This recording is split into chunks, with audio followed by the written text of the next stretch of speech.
Pour ceux qui se sont convertis, il y a un côté extrême dans les premières années.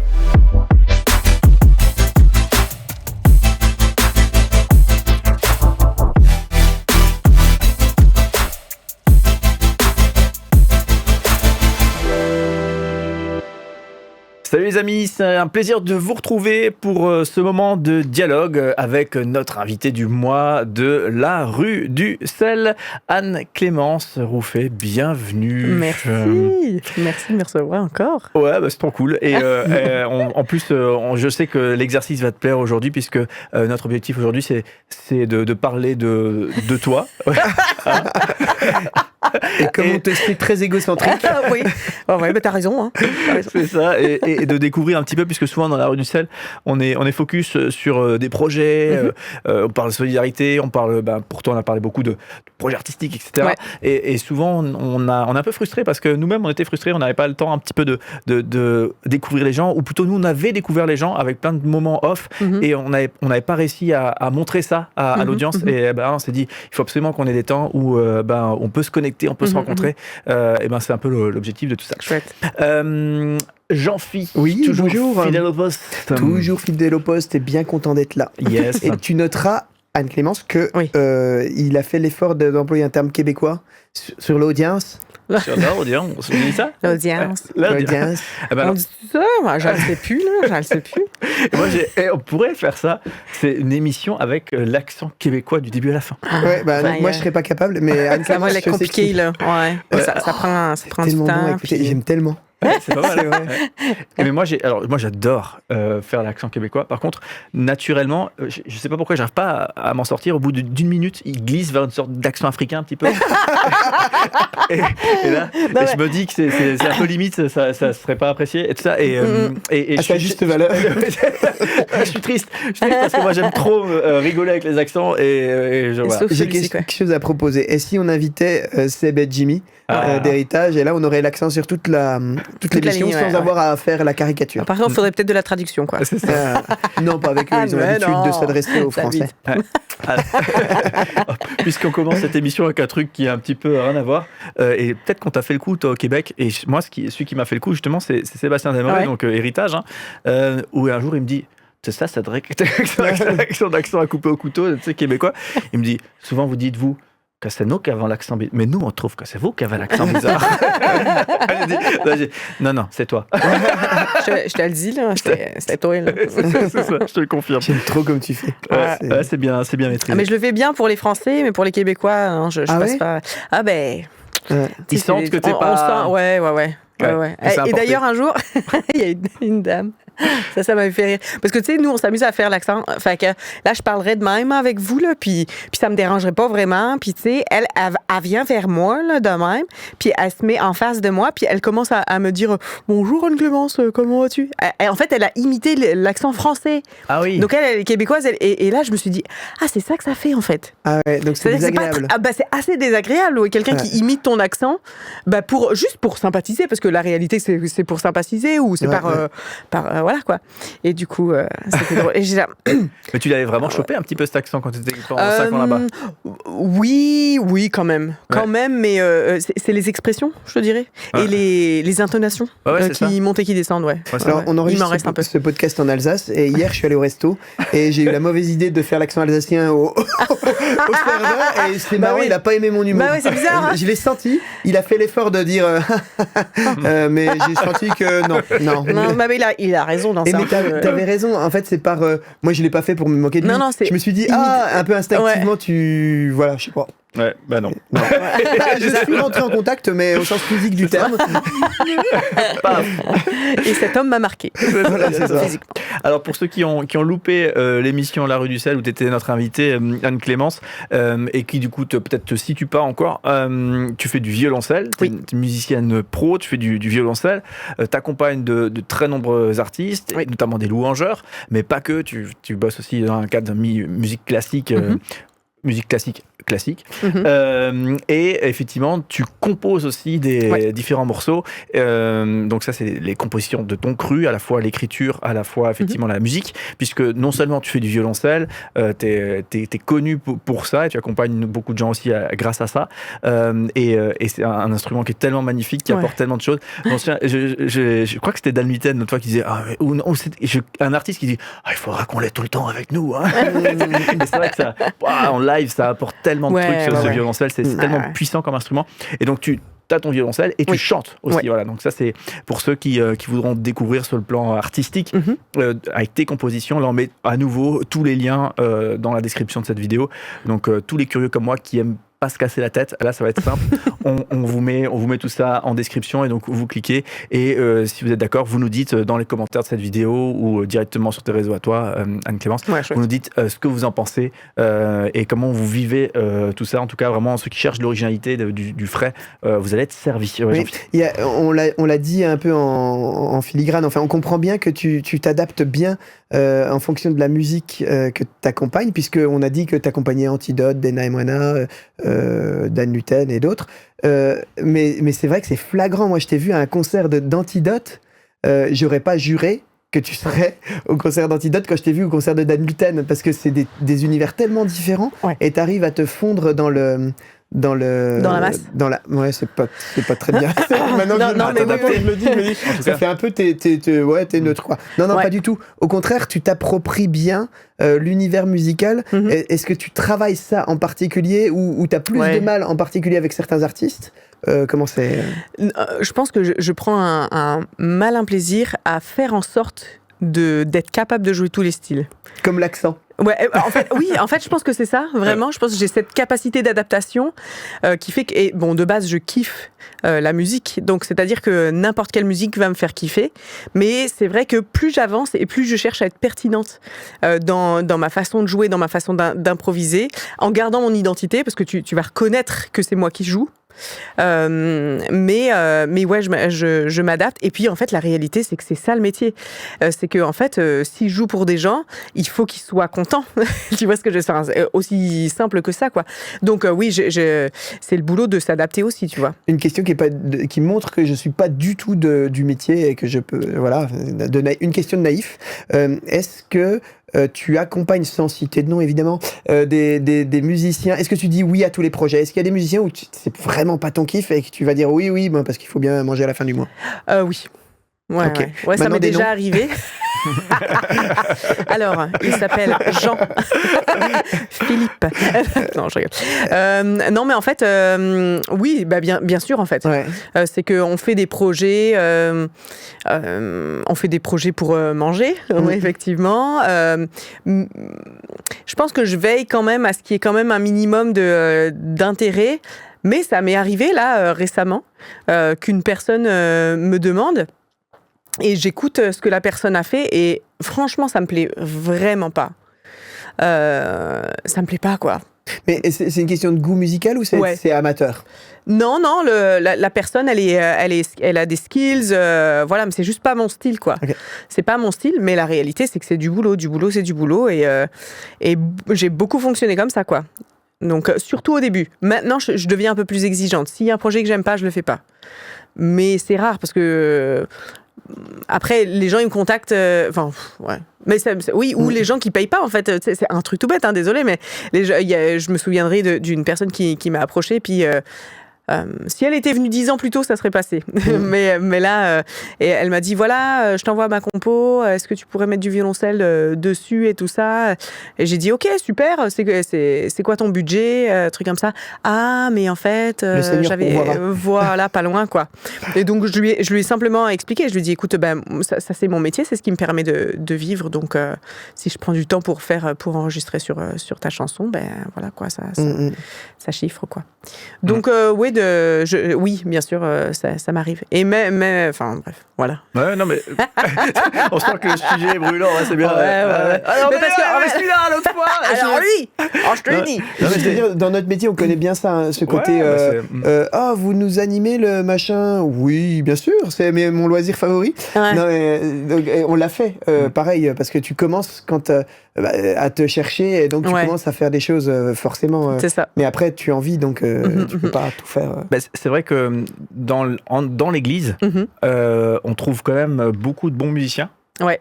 Et qui, eux, ils font ça bénévolement dans le cas. Et du coup, sans que les gens soient méchants, des fois, ils n'arrivent pas à comprendre, que lui, c'est un très bon musicien, mais il est bénévole, il a un métier à côté. Et là, il y a une personne qui professionnellement va là-dedans. Et du coup, son contexte n'est pas le même. Peu importe les niveaux, peu importe tout ça, musicalement parlant, il y a un contexte à apprendre. Et ça, voilà, ceux qui ne sont pas connectés à cette problématique-là, parfois, on sent bien que c'est pas du tout méchant, mais l'oublie facilement, quoi. Voilà, donc ça, donc c'est bien de le dire de manière là, tout à fait. Oui, effectivement, voilà. Et puis, tu vas avoir une différence quand même entre les gens qui en font leur métier et puis des gens qui sont doués. Des fois, cela dit, je dis ça, mais en fait, pas forcément. T'as des gens en fait qui sont pas payés et en fait, ils sont monstrueux et ils font ça. Enfin, voilà.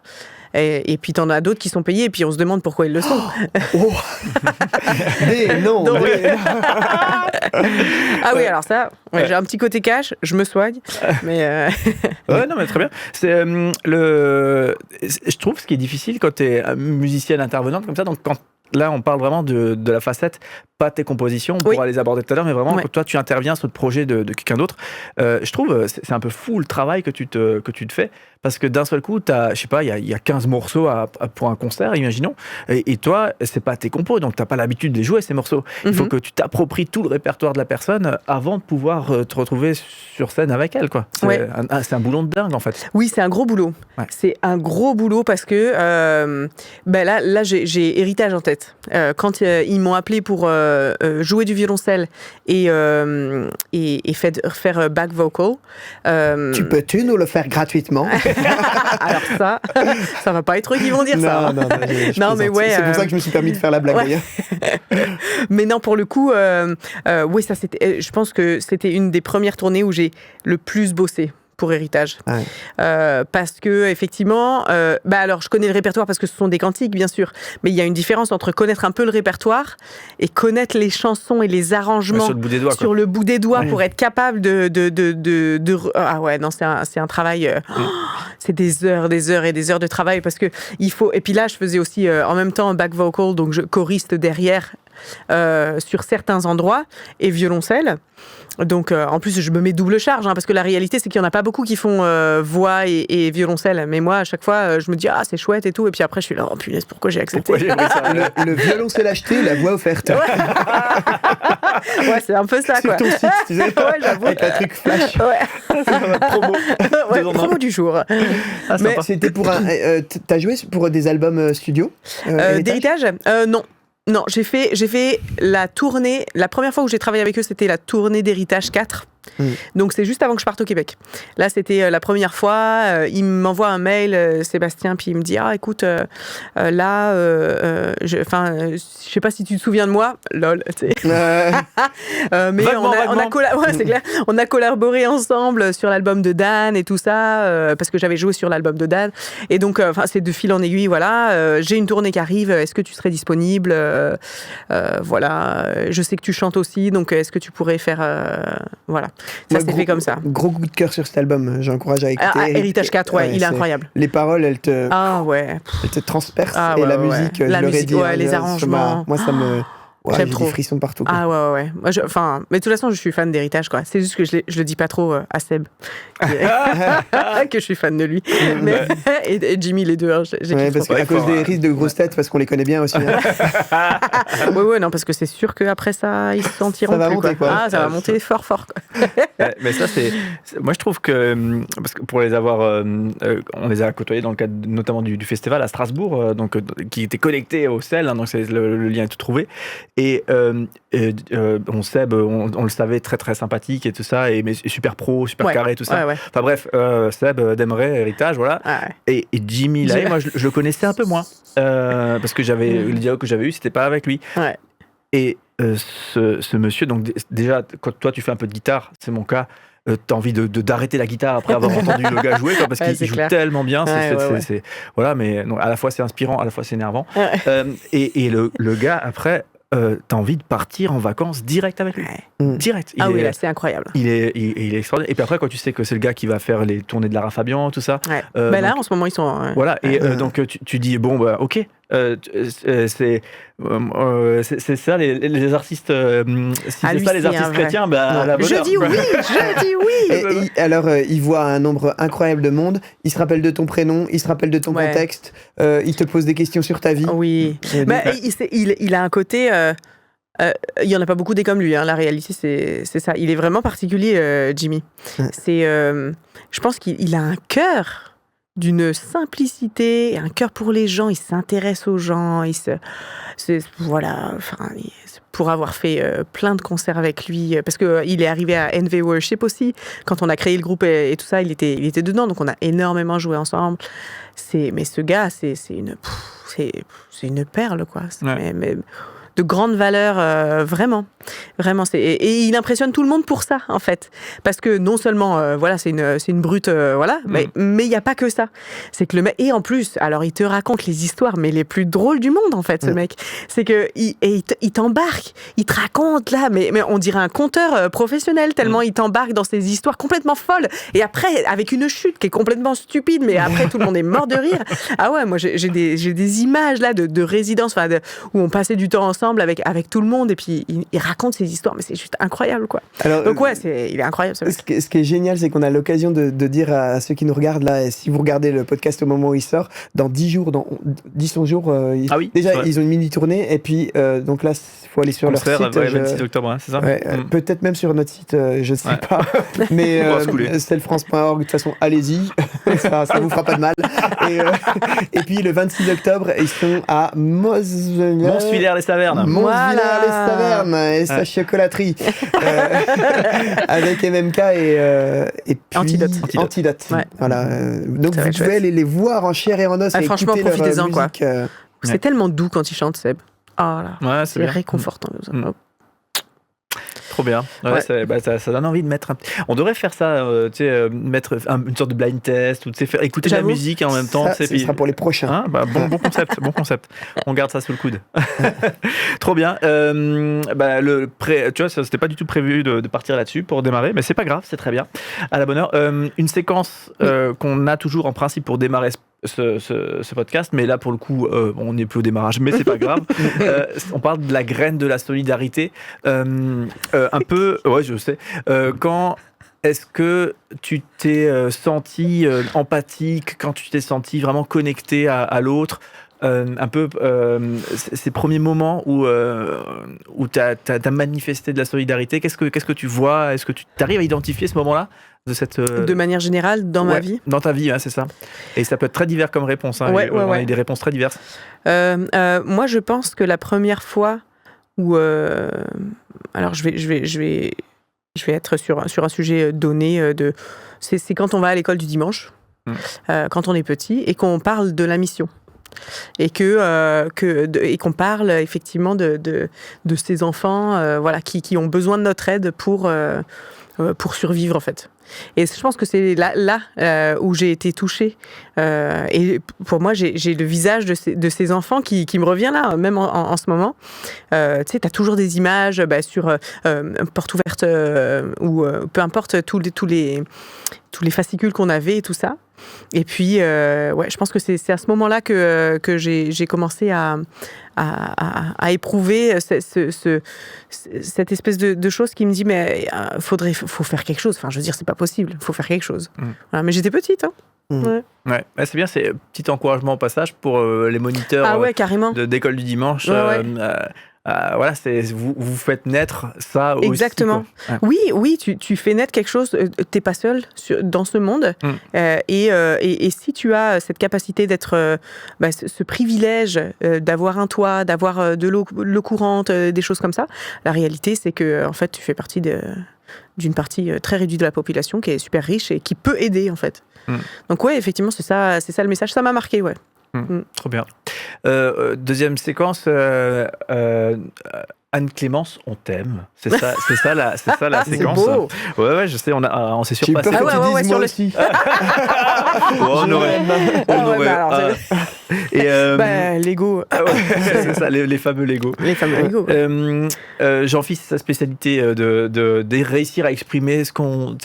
Quand on rencontre des gens qui nous inspirent, qui nous font du bien, et tout ça, on pense tous plein de bien, mais plein de belles choses, mais on a la spécialité, et moi, alsacien que je suis, de tout garder bien à l'intérieur, tu vois. Et donc Jean-Philippe, c'est sa spécialité d'exprimer. Séquence pour toi, Jean-Philippe, improvisé comme ça. Alors j'ai rien, je suis désolé.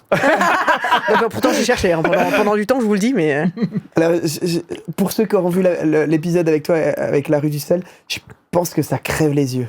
Ce qu'on adore chez toi, ce qu'on aime chez toi, c'est... Mon humour ? Ouais, je sais. Malheureusement, non. Si, aussi. La façon dont tu es vrai.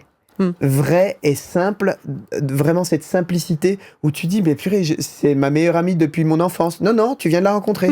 et j'ai dit dans La Rue du Sel, dans l'épisode de La Rue du Sel, j'ai dit on s'est rencontrés dans un embouteillage à Paris, mais en fait tout de suite ça match et c'est facile. On sent un regard non jugeant de ta part et on voit que tu es vrai et tu montres tes failles sans en faire des caisses non plus. Et tu as une simplicité et tu es facile d'abord. Et je suis très touché par ta façon de réexaminer les choses, de remettre en question les choses. Et ça déborde de toi. Ça n'est qu'une petite raison. Bah merci, ça fait plaisir. Ça, tu te reconnais, Jean-Philippe a vu juste Ouais, je pense que... oui, au fur et à mesure, tu sais, il y a des gens autour de toi qui te font ce retour, donc je commence à me dire, mais en fait, c'est ça que je renvoie, quoi. Mais c'était vrai. Bah ouais, c'est ça, parce que tu sais plus au final. Ouais. Mais ça me fait plaisir, ouais. Le côté authentique, je pense, c'est même avec mon mari, tu vois, c'est une décision aussi de couple où on s'est dit, bah voilà. T'auras pas plus que ce que tu vois là. T'auras pas moins non plus, tu vois. Et en même temps, voilà quoi. Je pense qu'on a voilà, juste cette envie d'être vrai, de connecter aussi. Je pense avec les gens. Je pense que le fait d'être vrai, ça te permet de connecter plus rapidement avec les gens. Plus tu te mets une barrière, moins t'arrives à connecter avec les gens. Et tu les rejoins là où ils sont aussi. Ouais, et je pense que une fois j'avais fait mes tu sais, un espèce de test là sur les forces. Et dans mes forces, j'ai vraiment l'inclusion. Donc moi, il faut que tout le monde soit, voilà, il faut qu'on s'entende bien. Il faut que, tu vois. Et c'est important cette fluidité pour moi dans les relations. Donc je pense que tout ça c'est lié quoi, un peu dans ça. Donc, mais ça me fait plaisir, ouais. Ça me fait plaisir. Merci. Trop bien. Du coup, on a beaucoup parlé dans La Rue du Sel ensemble de ta musique, justement des fragilités que tu évoquais, qui se retrouvent dans tes compositions. Cette fois-ci, là, on parle plus de toi qui accompagne des artistes ou des louangeurs, on parle de toi et de tes compositions. Ouais. Voilà, donc ça, on a largement évoqué ce sujet. C'était une manière pour toi aussi d'être solidaire. En tout cas, ça manifeste de la solidarité, clairement en direction de ceux qui vivent ces mêmes situations de fragilité que tu décris dans ces chansons et qui partent de toi. Et dans le temps de préparation, donc autre sujet, t'as abordé ton enfance et moi ça m'a interpellé parce que t'as parlé donc de tes 7 frères et sœurs, donc vous êtes 8 enfants dans la famille, hein. T'es la toute dernière. La meilleure. Comment ils disent le chef-d'œuvre pour la fin? Oui, exactement. C'est ça, 7 brouillons.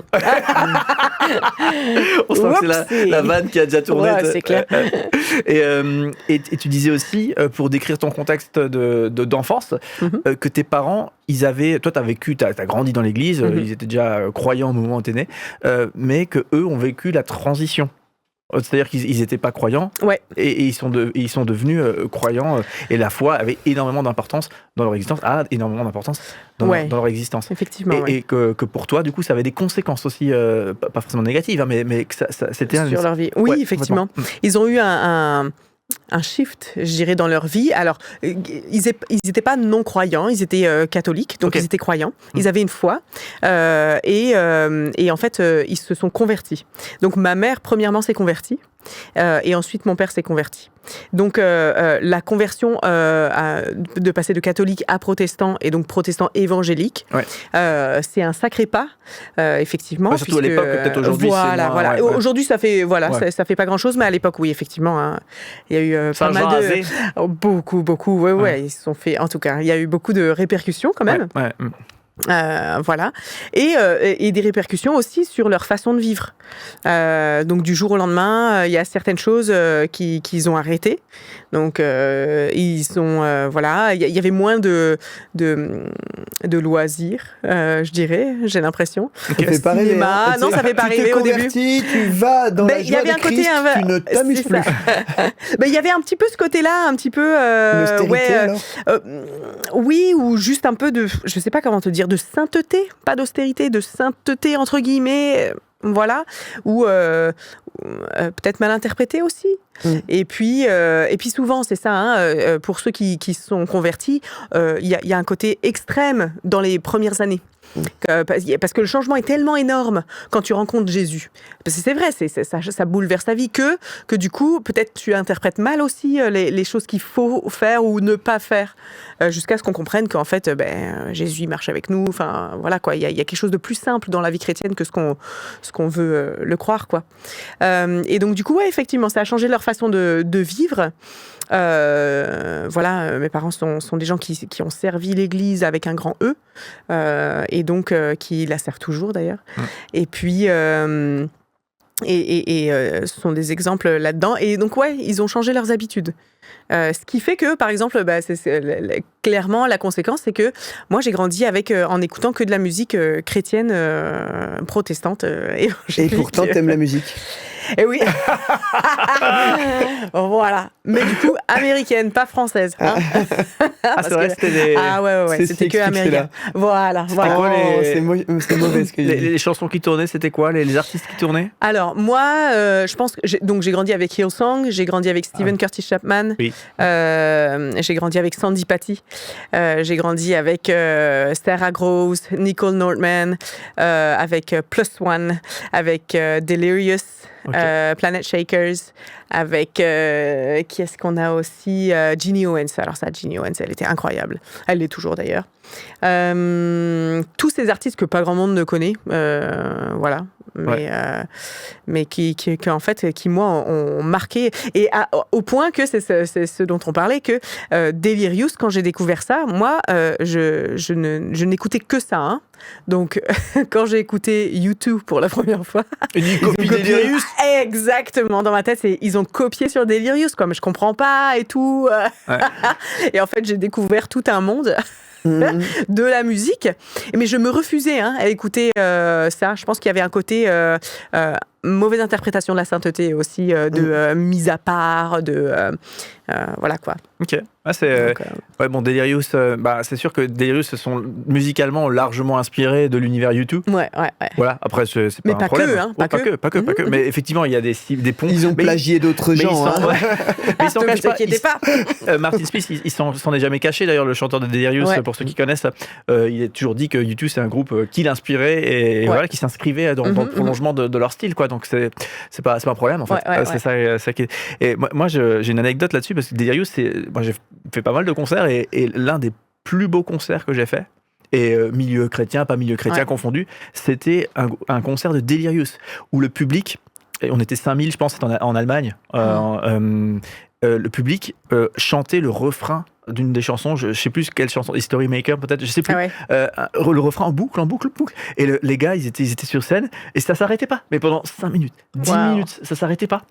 Et à la fin, ils ont carrément ils ont dû lancer une chanson comme ça pour couper le public, parce que sinon, on était bien, on chantait ce refrain en boucle. Ça. C'était un moment un peu hors du temps, comme ça, qui s'est passé. Et donc Delirious, ça, pour ceux qui connaissent pas. Je sais pas si ça se fait encore autant comme ça. Est-ce qu'il y a encore des groupes comme ça qui impactent aussi fort?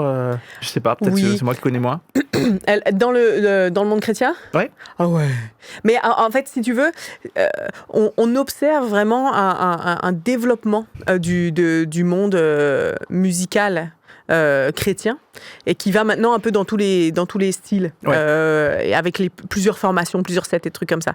Donc oui, aujourd'hui, t'as ça vraiment avec tous les groupes de louanges des églises. Donc t'as Elevation. Moi, je suis allée voir à Boston un concert d'Elevation il y a 2-3 ans, avec mon mari et tout ça. Voilà. Enfin, le stade était rempli. C'était incroyable. C'était incroyable. Et ça fait pareil avec Hillsong. J'ai vu Hillsong United c'était à Karlsruhe. Je sais plus. Mais pareil. Donc, tu as cet effet vraiment.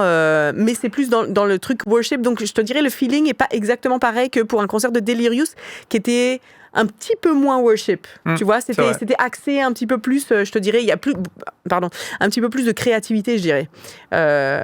J'exagère peut-être un peu, mais enfin non. Il y avait un petit peu plus de créativité musicale.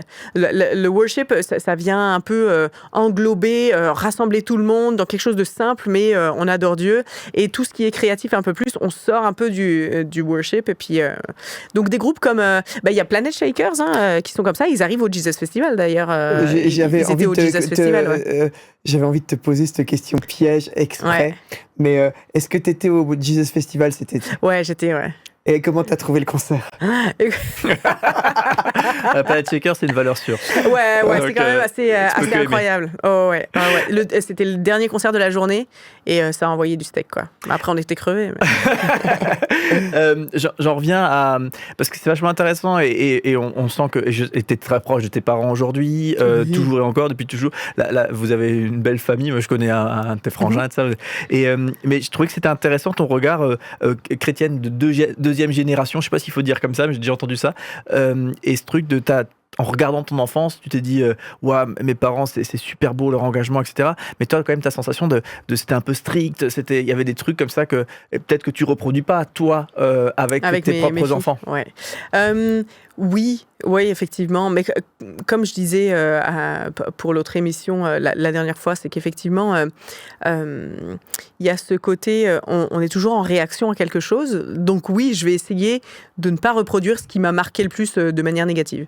Donc, par exemple, la musique, clairement, si ma fille... Ok, la dernière fois, je trouve ça drôle. C'est parce que ma fille, donc elle a 4 ans, ma première, elle me dit « Maman, je vais écouter Camille Louche. » Camille Lelouch, donc. Oui, donc Camille Lelouch. Et au début, franchement, il n'y a pas si longtemps, je lui aurais dit « Non, le matin, on n'écoute que de la louange, tu sais, Et je me suis étonnée, je dis « Allez, vas-y, ma fille, on va écouter Camille Lelouch, quoi. » En plus, j'aime beaucoup, ça n'a rien à voir avec mes goûts, mais j'avais Camille Lelouch, si tu nous regardes, c'est pas contre toi. Non, pas du tout. Je kiffe ce que tu fais, Camille. Donc, mais effectivement, je me découvre à être un peu plus ouverte sur certaines choses. Et aussi sur les traditions, sur, comment dire, le côté un peu... tu sais, un peu trop parler de la foi tout le temps, tu vois. D'en parler plus que d'agir. Ça, je pense que c'est mon but, c'est que mes filles, elles puissent voir Jésus dans mon attitude. Plus incarné, quoi, et moins verbalisé. Ouais, moins verbalisé. Parce que je sais bien parler. Dans mes qualités, c'est quelque chose qui ressort. Ah oui, voilà, tu t'exprimes bien, effectivement. Oh, et ça, j'ai pas de problème. Par contre, est-ce que ça suit dans mes gestes et des trucs comme ça ? Bon, c'est là où on voit la différence, quoi. Ouais. Donc, je pense que j'ai envie plus de cette cohérence-là pour mes filles. Non pas que mes parents étaient pas cohérents, mais des fois, j'ai observé, de manière générale, un verbatim qui est très... très sain, et puis une attitude qui l'est pas trop, quoi. Ou qui est plus normal, fragile. C'est ça. Comme normal, quoi. Ça fait partie de ta façon d'interroger les choses, hein, ça. Tu nous l'as dit en préparation. Ce fait en fait, t'as envie de déreligieuser ce fameux verbe néologisme. Donc, vous pouvez l'employer. Leconjugueur.com, hop, vous allez voir. Non, t'as envie d'enlever le vernis religieux, au sens négatif de religieux. Oui, je pense. Oui, pourquoi je fais ça ? Je pense pour présenter un Jésus pour tout le monde, quoi. Ouais. Réel, ancré dans le quotidien. Et... Peut-être que ta casquette d'artiste qui t'a fait rencontrer tellement de personnes, tellement de lieux, de dénominations, de lieux d'église, de personnes différentes, peut-être ça aide aussi à ça, à décapitonner les choses et à se dire ça c'est un vrai verbe. Et à se dire ok, certes c'est chouette la façon dont j'ai été éduqué, mais c'est pas mieux. Les autres ils ont des choses intéressantes aussi et qui vont me nourrir aussi, qui peuvent me faire grandir comme moi je peux les faire grandir avec mes spécificités quoi. Effectivement, c'était quelque chose, mais ça je l'ai appris vraiment en partant de chez moi. C'est-à-dire que tant que je restais chez moi, quand je parle de chez moi, c'est au sens métaphorique, quoi, dans mon chez moi, dans ma culture, dans ma bulle, dans mon éducation, je n'avais pas les moyens et je pense aussi, on ne m'a pas donné les moyens de réfléchir par moi-même et d'avoir un esprit critique aussi et de considérer l'autre comme ayant potentiellement aussi un aspect de la vérité. C'est-à-dire que comme on était parfois un petit peu trop exclusif sur la détention de la vérité.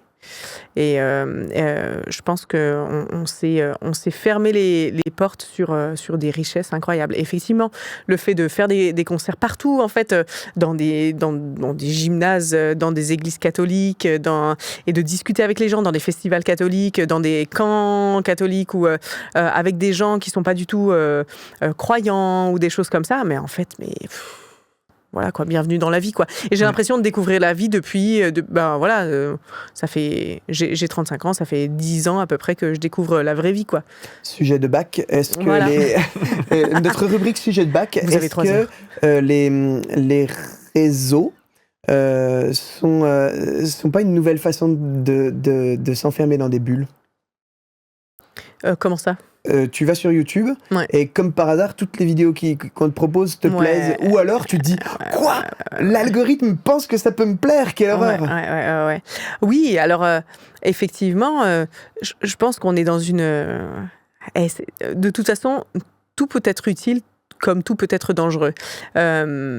Mais c'est sûr que... Il y a un espèce de cloisonnement, effectivement, même dans les goûts, dans tout ça, parce que l'algorithme, quoi. L'algorithme qui va te mettre exactement ce que t'aimes, et puis... la tentation de rester dans le... Ça me rassure, ça pense comme moi, quoi. Oui, bien sûr. Et oui, il y a toujours des risques à ça. Après, je pense que l'important, pour moi, c'est de garder un esprit ouvert, et puis... Moi, je pense réellement qu'il y a un enjeu dans le fait de renouveler ses pensées en Christ, quoi.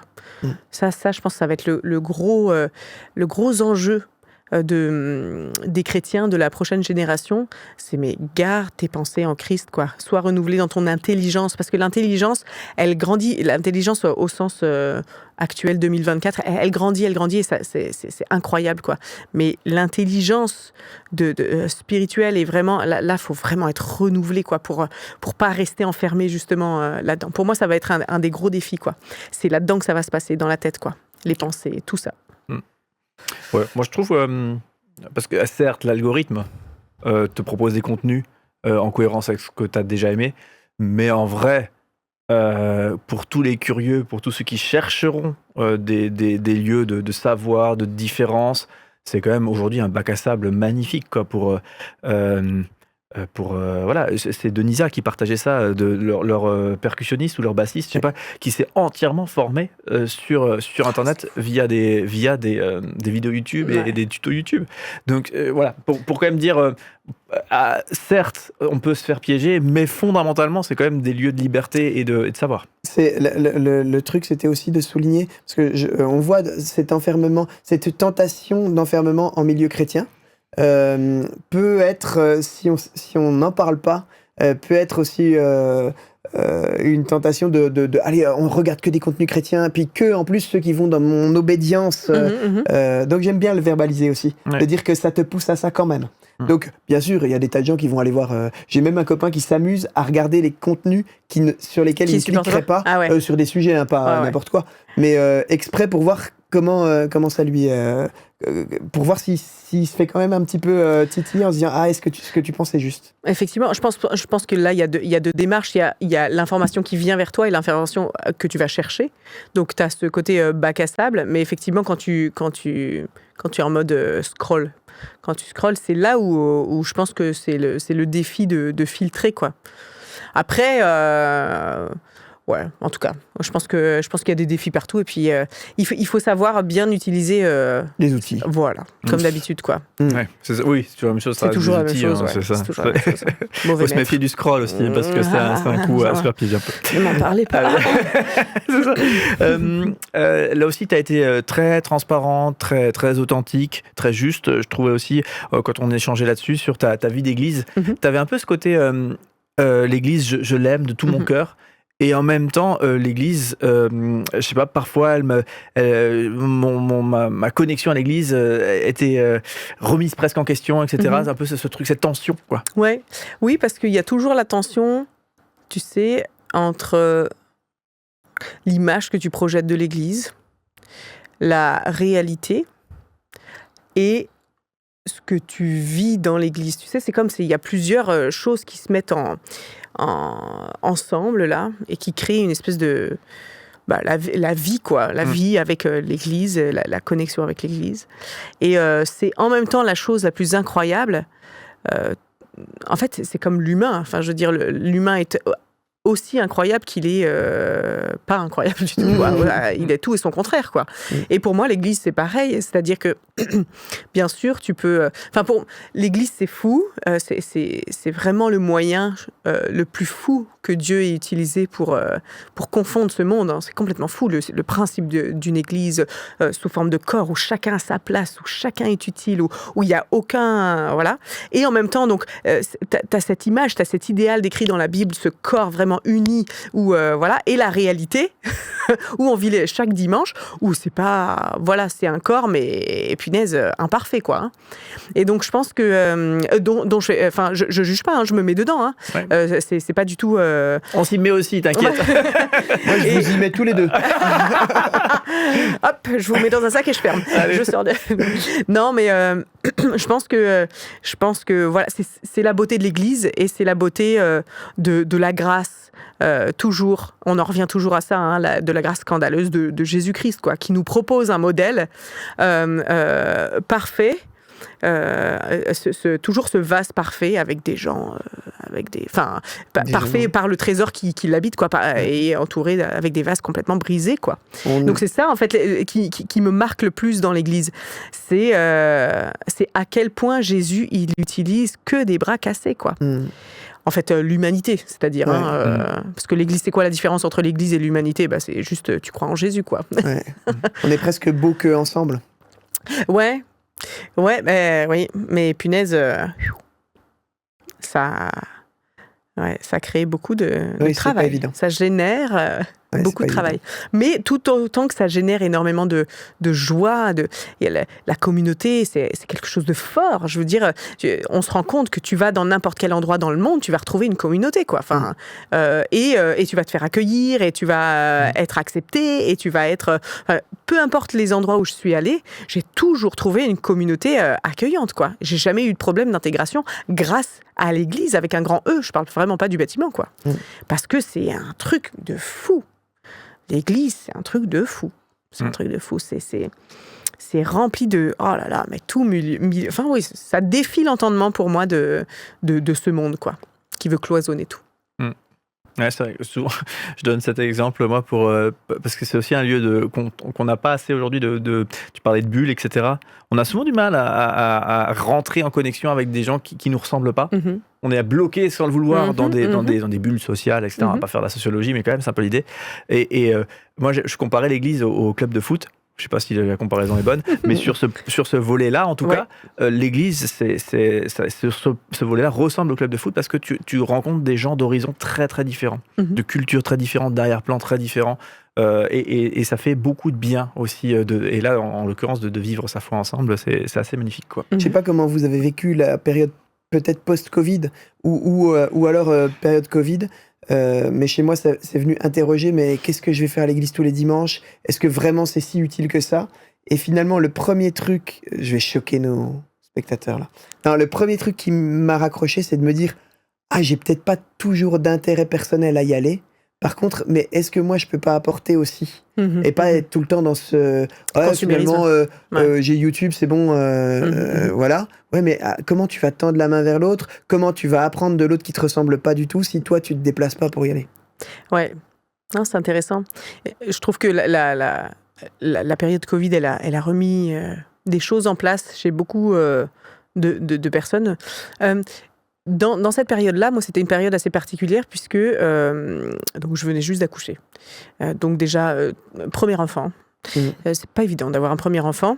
Elle est née le jour d'une tempête blanche et Covid 1 mois après. Donc c'était quand même assez particulier. Et puis au Québec, donc et personne n'avait le droit de venir chez nous.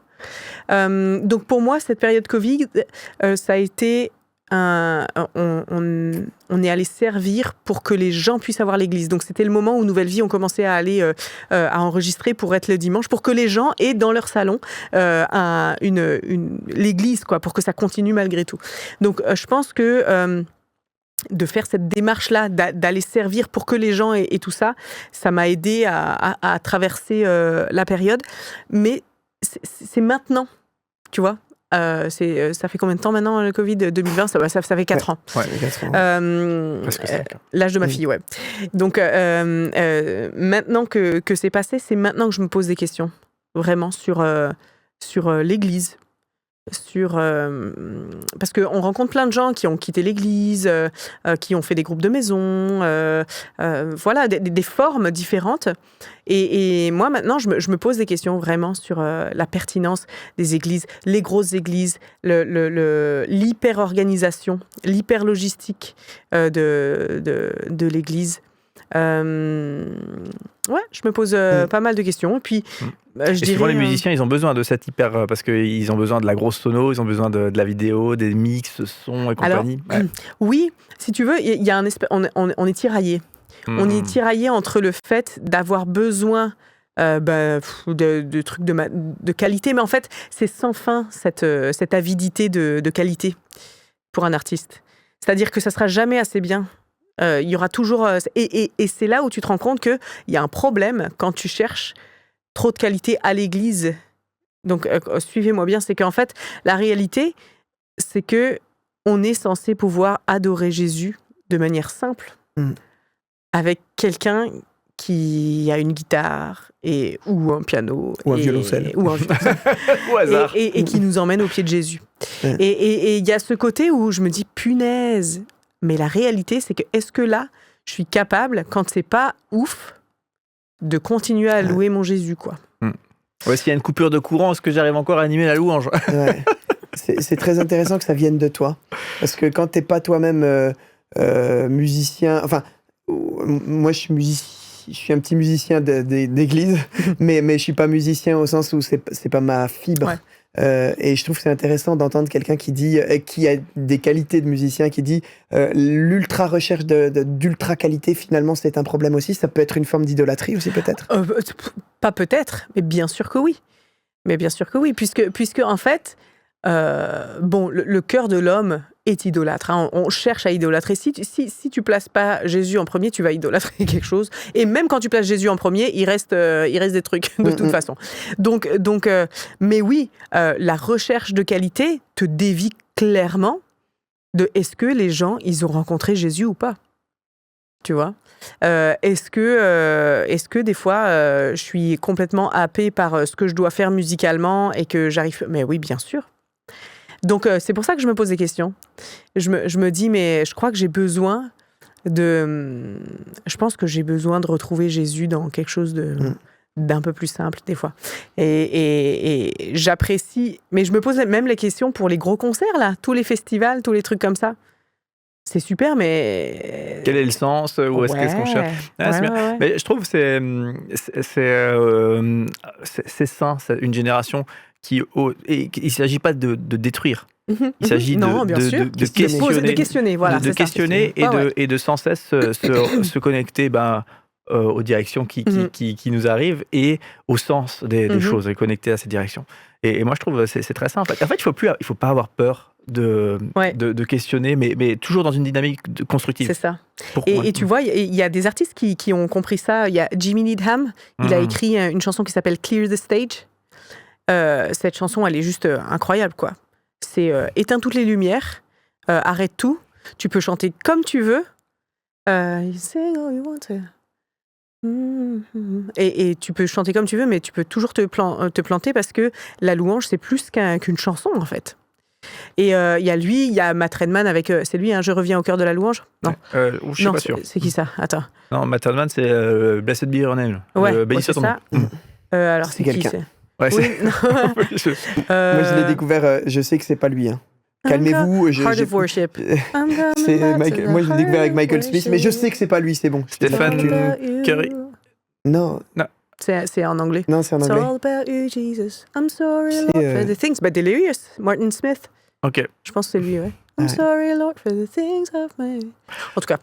Mais ça, clairement, c'est le cri des artistes qui se rendent compte de attention, les gars, quoi. Attention, les gars, on peut vite fait basculer dans un monde qui aura l'air d'être spirituel, mais qui ne l'est pas. Dan Milton dans la rue du sel du mois de mai de la saison précédente nous a vraiment partagé de manière très forte ce sujet-là, et je vous renvoie vers cette... Non, mais moi j'ai été très touché par Alice et Dan, et notamment sur ce sujet-là. Ça me fait penser, j'ai dispensé une formation podcast, donc comment construire son podcast, à Thésée. Je ne sais pas si vous connaissez Thésée. Oui. Donc un lieu où il y a beaucoup de jeunes qui passent, etc. Et donc moi, je ne connaissais pas. Et du coup, je fais mes trucs de formation. Puis 3 fois dans la journée, tu avais des temps de célébration. Alors moi, j'y vais. Et chaque temps de célébration, je ne sais pas si vous le savez, démarre avec 10 minutes de silence. 2000 jeunes dans une sorte de chapelle. C'est pas catholique, c'est pas protestant. Enfin, c'est un peu... 2000 jeunes en silence. Et en fait, alors moi, j'ai pas dit que je veux faire ça tous les dimanches matins, mais j'ai trouvé ça très inspirant. Et d'un seul coup, je me suis dit, mais faire ça de temps en temps, c'est... Waouh! Et en fait, la force du silence, de ce temps où tout le monde s'apaise, tout le monde apaise le brouhaha de nos quotidiens, et pour... voilà, je suis là, pourquoi je suis là, qu'est-ce qu'on va faire maintenant? Et donc moi, je connecte vraiment avec tout ce que tu dis, et pas pour expérimenter tout et n'importe quoi, mais juste pour réfléchir. Soyons créatifs, soyons questionnants, soyons innovants parfois aussi, voilà, pour toujours faire exister le sens, le sens fondamental de pourquoi est-ce qu'on fait les choses. On peut rien à questionner, et après, même si on reproduit la même chose, on sait pourquoi on le fait. Ouais, c'est vrai. Moi, la période Covid, ça m'a interrogé sur mon vocabulaire. T'as employé le terme quitter l'église, et justement, parce que moi je me suis interrogé là-dessus vraiment de manière assez forte, et je me dis, mais Jean-Philippe, tu vas jamais quitter l'église. T'es le corps du Christ avec tes frères et sœurs, et on est l'église là sur ce plateau, on forme le corps du Christ, donc que tu le veuilles ou non, tu la quitteras pas, ton église, puisque c'est le corps du Christ. Donc même ces termes-là, ça m'intéresse de me reposer la question. Au fait, pourquoi on appelle l'église locale l'église? On aime bien dire pas le bâtiment, mais pas non plus ton association. Parce qu'en fait, l'église, c'est tes frères et sœurs, et ceux que t'aimes moins et ceux que t'aimes beaucoup. Bah ouais, non, mais c'est clair. J'allais sortir une bêtise, mais bon. Vas-y, dans l'oreillette. Je reviens à une petite question pour toi. Quand tu es devenu, parce que ta vie, on l'a compris, notamment sur la partie où tu accompagnes d'autres artistes, c'est un peu une vie de troubadour, hein, tu vas te balader un peu par... c'est ça. Anne-Clémence, saltimbanque, bonsoir. Ouais, c'est ça. Non, mais espèce de saltimbanque. C'est dans le sens très noble du terme. Tu te balades un peu partout en France et ailleurs pour aller jouer, faire de la musique. Est-ce que l'arrivée de tes filles, qui sont petites encore, 4 et 2 ans, mais est-ce que ça vient pas questionner ça? Sur le fait de bouger? Ouais, parce que en vrai, c'est être sur les routes, comme on dit. Oui. C'est un mode de vie qui est pas facile. Ouais, pas facile. Oui, alors bien sûr. En fait, donc j'ai 2 filles, donc j'ai été enceinte 2 fois. Incroyable. Non, mais vous avez vu mon niveau d'intelligence est quand même assez élevé. Je vous remercie de le marquer.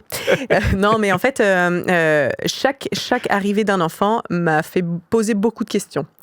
Ce qui est paradoxal, c'est que à chaque fois, donc on va s'arrêter à 2 enfants, mais à chaque grossesse, en fait, donc ma carrière, elle fait ça, en fait, au niveau... Attends, elle fait quoi ? Elle fait... Ah oui, excuse-moi, j'ai remonté ma marche en même temps. Elle fait ça, ouais. Et donc, mais à chaque enfant que j'ai. Et ma plus grande crainte, c'est parce que j'avais un côté un peu trop carriériste au début. Je me suis dit, oh là là, mais si je vais avoir des enfants, mais c'est fini, quoi. Ça va me péter ma carrière. Ah, mais totalement. Non, mais sérieusement, c'était ça. Hein. C'était ça. Ce qui n'est pas le cas, d'ailleurs. Et donc, se poser la question, déjà, quand on était au Québec, de rentrer dans un environnement familier, proche de la famille. Donc, malgré la carrière. Donc, c'est ce qu'on a fait, tu vois. On s'est rapproché de la famille. Le fait de se rapprocher de la famille... C'est le retour en France, ça. Voilà, le retour en France, ouais. Donc, de passer du Québec à la France, déjà, c'était un choix pour que nos filles grandissent dans un environnement où ils sont proches de la famille. Donc, il y a ça. Maintenant, il y a le fait de gérer la carrière, effectivement, en même temps, sachant que moi, dans ma tête, j'essaye de gérer au mieux le fait de devoir ramener de l'argent et être avec mes filles qui sont petites. Donc, et puis on en a parlé avec mon mari, on s'est mis d'accord aussi parce que la réalité c'est que c'est une décision de couple, hein, parce que et mon mari, je suis bénie aussi parce que lui, il m'a toujours dit, il m'a dit, écoute, moi je suis prêt à te suivre en fait, hein, mais aussi inversement, c'est-à-dire que moi je suis prête à le suivre aussi. Donc, enfin, il y a ce respect mutuel de nos appels respectifs, ce qui fait que lui, il le savait quand il s'est mis avec moi, il savait que je partirais, quoi, parce que voilà, et puis la réalité c'est que je gagne pas d'argent si je fais pas ça en fait. Et aussi je suis malheureuse. C'est que aussi c'est aussi, ça fait partie de moi aussi. Donc il faut que je trouve l'équilibre entre faire mon travail que j'aime et élever mes filles, m'occuper de ma famille, qui est mon premier défi, je dirais. Le reste, tout passe après, en fait. La réalité, c'est que ça, j'ai appris au fur et à mesure. C'est qu'au début, je disais, ah, Seigneur, ma carrière, les filles, mais maintenant, voilà, c'est très clair, quoi. Pour moi, il y a Dieu, ma famille, la carrière, après, voilà. Mais du coup, là, j'essaye de voir pour partir 1 fois par mois. Donc, je pars 1 fois par mois à peu près. Ça peut être un week-end, ça peut être 5-6 jours, ça dépend des projets en fait. Et puis voilà, ce qui fait que je suis là le reste du temps, quoi. Ouais. Donc, c'est ma façon à moi de gérer ça. Je pense que c'est une saison, mais mes filles sont petites aussi. J'aime partir, mais je pense que j'ai un côté où j'aime être chez moi aussi, hein. J'aime être avec mes filles, j'aime les voir grandir. Enfin, voilà, au bout d'une semaine, bon, elles sont trop loin, il faut que je rentre, quoi. C'est long, hein, quand même. Hein. Donc, et puis aussi, bon, il y a la culpabilité d'une maman, hein, qui fait que, voilà. Ouais, la culpabilité du papa, c'est pareil. Ah, ça dépend. Ça dépend des papas, je trouve. Ça dépend des parents, je pense. Ouais, complètement. Ouais. Top. Je propose qu'on arrive tout doucement vers la fin de ce moment. On a une petite séquence qui s'appelle « Tu nous as choqués ». Jean-Phil, il n'aime pas quand je dis « choqué », mais Jean-Phil, c'est le nom de la séquence. Alors là, Anne-Clémence, comme elle nous a choqués. Choqué, ouais. I'm shocking. C'est drôle parce qu'en fait, je tournais dans ma tête pourquoi elle nous a choqués, parce qu'elle nous a choqués. Vraiment, mais c'est marrant parce que c'est la même chose. Ça ressemble beaucoup à ce qu'on aime chez toi. Tu nous choques par... Mon humour. Ton humour. Non, par les interrogations que tu mets, parce que c'est dérangeant. Tu poses des questions dérangeantes. Enfin, tu te poses des questions dérangeantes. Tu te déranges toi et du coup tu nous déranges nous. Ouais. Et c'est choquant. Tu t'arrêtes maintenant. Ça suffit. Je sais pas si tu me rejoins, Cédric, mais quand tu es en face de quelqu'un qui réinterroge quelque chose sur lequel tu t'es pas forcément interrogé et que tu es un peu honnête. Chez moi ça fait pas la réponse c'est ça. Tu dis ah ouais, et donc c'est choquant. Ouais.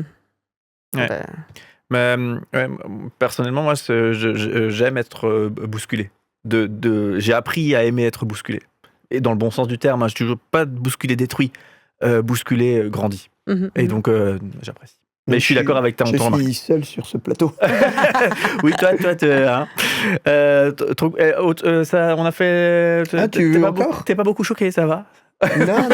C'est bien. Je pense, en plus, je pense que ça peut être choquant j'allais dire dans notre milieu, comme si c'était vraiment un microcosme, mais quand même, c'est ce côté réinterroger. Je sais que ça pose problème. En réalité, je voulais pas. Moi, j'aime interroger et je le suis. Je m'interroge naturellement, je remets en question beaucoup et c'est pour ça que je pense qu'on l'a mis dans la case on t'aime pour tout ça. Mais je sais que ça peut bousculer aussi certains.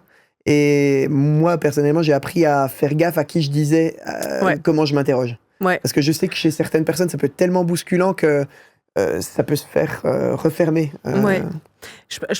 Honnêtement, je pense que j'y pense pas. Rien à foutre des autres. Non, non, justement, je pense. C'est moi qui choque.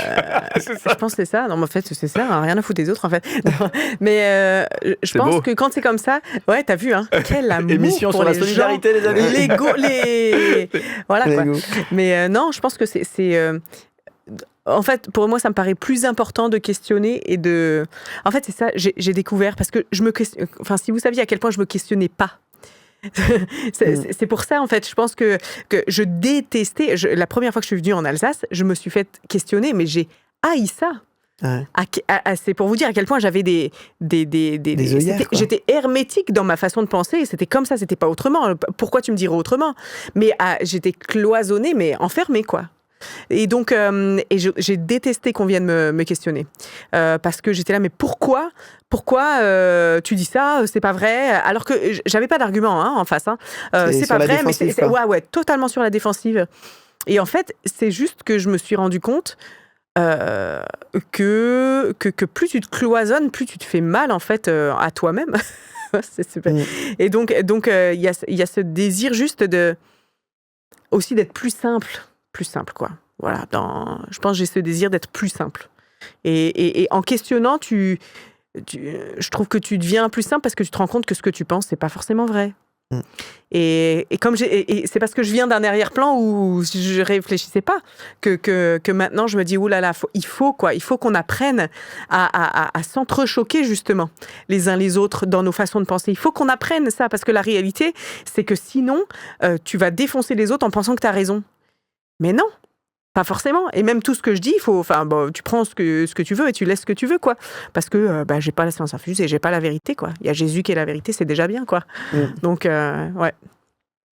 Trop bien, merci beaucoup.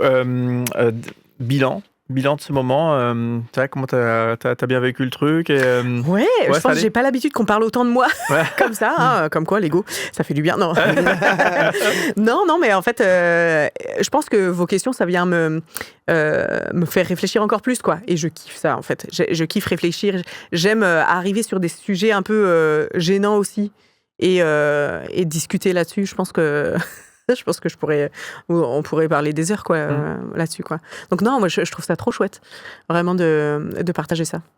Merci. C'est vrai que moi, c'est les discussions que j'aime bien, notamment quand on parle de foi.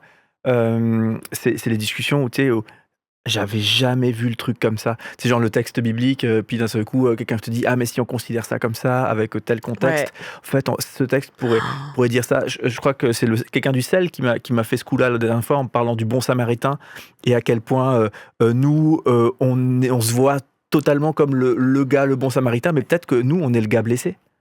Et d'un seul coup, c'est marrant, tu sais, moi j'aime trop ça, quand d'un seul coup, j'y avais jamais pensé. De 35 ans que j'écoute cette histoire, j'avais jamais pensé, mais j'aime bien ça, j'aime bien. Moi je suis pareil. Ouais, donc c'est nourrissant. Ça m'a fait le même coup avec le fils prodigue. Oh, oui, justement j'allais arriver. En fait, c'est pas le fils prodigue, c'est le frère du fils prodigue, l'histoire, quoi. Mais ça dépend de quel point de vue. Oui, c'est ça. En fait, c'est que Jérôme, il est pasteur et il a justement fait une prédication là-dessus. Depuis qu'il a fait l'école biblique, c'est un passionné de théologie. Je pense que j'ai jamais vu quelqu'un d'aussi passionné. C'est-à-dire que... Son mari, du coup. Oui, mon mari. Mon mari. Et donc, du coup, il me raconte mais tout ce qu'il lit. Hein. Et en fait, c'est comme si j'ai jamais entendu cette histoire. Mais comme ça, mais jamais, quoi. Ouais. Et j'étais là, waouh. Ouais. Et quand t'entends quelqu'un qui s'est penché sur une histoire et qui te donne un autre angle, ça te donne envie de lire la Bible en disant attends, prends du recul, allez, écoute ce qu'on te dit dans cette histoire. Et va chercher ailleurs. Il y a des érudits qui sont allés chercher pour toi. Maintenant, tout est accessible, quoi. Trop cool. Yes, merci beaucoup en tout cas Anne-Clémence pour ce super bon moment. Donc on le rappelle, tous les liens utiles là on les met dans la description de la vidéo pour aller découvrir ta musique. Et puis ma foi, on te retrouve aussi le 1er décembre pour l'Happy Hour, donc aux côtés des autres invités de cette fin d'année 2024 pour la rue du Sel, donc avec Denisa et avec Rosine et Thomas Blanc. Voilà, donc un grand moment de regard croisé qu'on va s'offrir ensemble. Et donc hâte de vivre tout ça. Jean-Phi, t'as un mot de la fin? Je te sentais avec un mot de la fin là. Rentrez bien chez vous. Amen. Allez, plein de bisous les amis, à très vite. Ciao. Bye.